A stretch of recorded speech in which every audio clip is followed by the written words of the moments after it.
Now, I think it's pretty safe to say that The Acolyte was by far the worst production by Lucasfilm, by the Walt Disney Company, and especially by Kathleen Kennedy, who runs the show over at Lucasfilm HQ as the president. We all know that at the same exact time, this was all approved by Bob Iger. You know, we can all blame Kathleen Kennedy day in and day out, but at the end of the day, it's Bob Iger who allowed Kathleen Kennedy to run the show and to spew out such nonsense on Disney+. This is Mike Zero. Subscribe if you're new and like this video to see future updates. You can also follow me at Mike01. I thank you all so very much for the great and kind support. So, one thing about Kathleen Kennedy is that we all know the types of people that she likes to hire. Now, one of the greatest examples that I like to point out there that needs to be said all the time is Leslie Headland, Harvey Weinstein's former personal assistant. And she did this fully knowing exactly where she came from. But focusing on The Acolyte as a whole, we know that a lot of actresses, a part of that show, a lot of actors even, really went against the fans, attacked the Star Wars community for not liking the show for very valid reasons, and blamed other reasons out there that were just absolutely insane. But focusing on Jodie Turner-Smith, alright, this is beginning to unravel yet again. It seems like we're in another wave of the blame game train for The Acolyte ratings disaster and why it did not get a season 2. So let's get into this, shall we? Now, one thing about all of this is that we know that The Acolyte was not, of course, what it was actually expected to be. Everybody, you know, in the past 2.5 years, they thought, alright, let's give this Leslie Headland person the benefit of the doubt, right? Everyone was expecting it to be at least somewhat decent. Turned out, as far as I'm concerned, it was worse than The Last Jedi.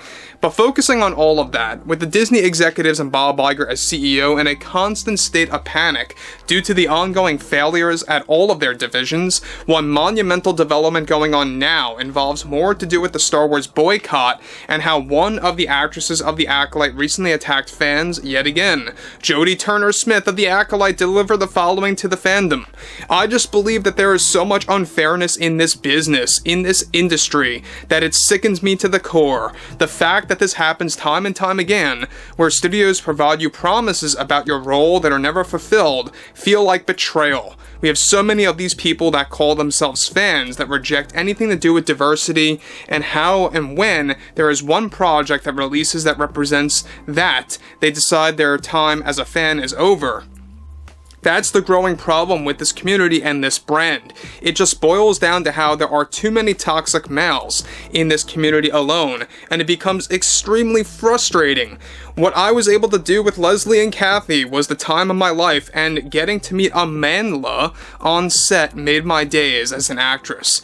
But these fake fans, because that's what they are the ones that are desperately trying to prop up their own narrative that diversity is bad as a thing, for anything to do with inclusion and equity is something that divides people. That is complete nonsense, and I think the only division that we are seeing now are these same fans that are opposed to DEI, that run away from anything that goes against what is considered the norm in the film industry.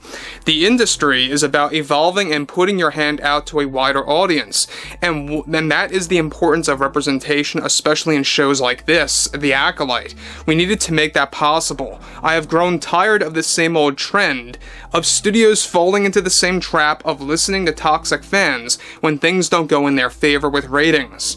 So guys, let me just stop here. Let me say one thing about this. So not only is she blaming fans, but she is seemingly blaming studios for canceling their projects because of the ratings statistics. And that's just insane. I mean, it just goes to show you that what she is saying is that, oh, if it's got bad ratings, who cares?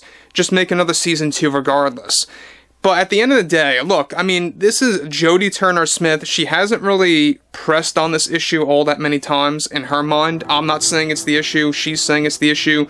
But she's blaming fans for the ratings disaster. She is blaming this quote-unquote issue as the reason to why the Star Wars fandom is so toxic, blaming them as opposed to diversity, equity, and inclusion just for the sake of doing so.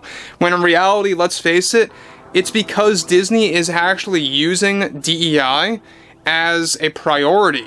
That's what we need to really make very clear here. That's the main concern. That's the main problem, is that they use DEI as their priority well over telling a story, well over telling, you know, just pure character development to tell an entertaining story.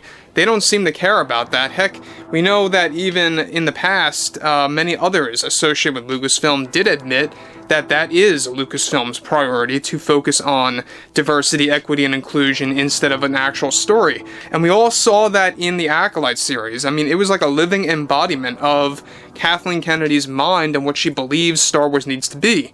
So, she continues, on top of everything here, I refuse to admit that there is any kind of majority of this fan base that was unhappy with the Acolyte. Everybody I know loved our show and everything that Leslie provided for the world to see, and how important it was for her to address benign sexism in this show was also a very important thing to do in a brand like Star Wars.